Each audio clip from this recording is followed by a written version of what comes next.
ஸ்ரீ பூஸ்துதியோட 24வது ஸ்லோகத்தையும் அந்த ஸ்லோகத்தோட அர்த்தத்தையும் சேவிச்சுக்கலாம். ஸ்ரீமதே நிகமாந்த மகாதேசிகாய நமஹ. ஸ்ரீமான் வெங்கடநாதார்ய கவிதார்க்கிக கேசரி வேதாந்தாச்சார்ய வர்யோ மே சந்நிதத்தாம் சதாகிருதி. பூமி தேவி யோகிகளின் தியானத்துக்கு இலக்காதல். நிசம்சயைர்நிகமசீமணி விஷ்ணுபத்னி பிரக்யாபிதம் பிருகுமுகைர்முனிபிப் பிரதீதைः பஷ்யந்த்யனன்யபரதீரசம்ஸ்கிருதேன சந்தः சமாதிநயனேன தவானுபாவம். விஷ்ணு பத்னி எம்பெருமானுக்கு மனைவியே. சந்தக பெரியோர்கள். நிகமசீமணி வேதாந்த பாகத்தில்.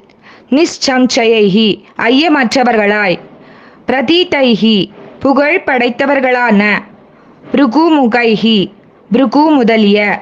முனிபிஹி முனிவர்களால். பிரக்யாபிதம் பறைசாற்றப்பட்ட. தவ அனுபாவம் உன் பெருமையை. அனன்யபர வேறொன்றை நாடாத. தீரச புத்தியின் சுவையால். சம்ஸ்கிருதேன சீர்திருத்தப் பெற்ற. சமாதி நயனேன யோகமாகிய கண்ணால். பஷ்யந்தி காண்கின்றனர். பூமி பிராட்டியே, உன் பெருமையை சாமானியர் உணர முடியாது. யோகிகளான முனிவர்களே அறியவல்லர்.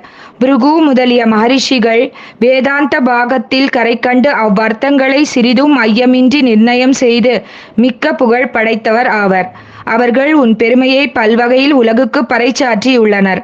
இத்தகைய உன் பெருமையை பாமர மக்கள் உள்ளவாறு உணர முடியுமா? யோகம் செய்யும் வல்லமை பெற்ற சில ஞானிகள் வேறொன்றையும் நாடாத மனப்பாங்கு உடையராய் அதனால் மிக பண்பட்டு விளங்கும் தியானம் என்னும் அகக்கண்ணால் உன் பெருமையை காண்கின்றனர். கவிதார்க்கிக சிம்மாய கல்யாண குணசாலினே ஸ்ரீமதே வெங்கடேசாய வேதாந்த குரவே நமஹ. தன்யோஸ்மி.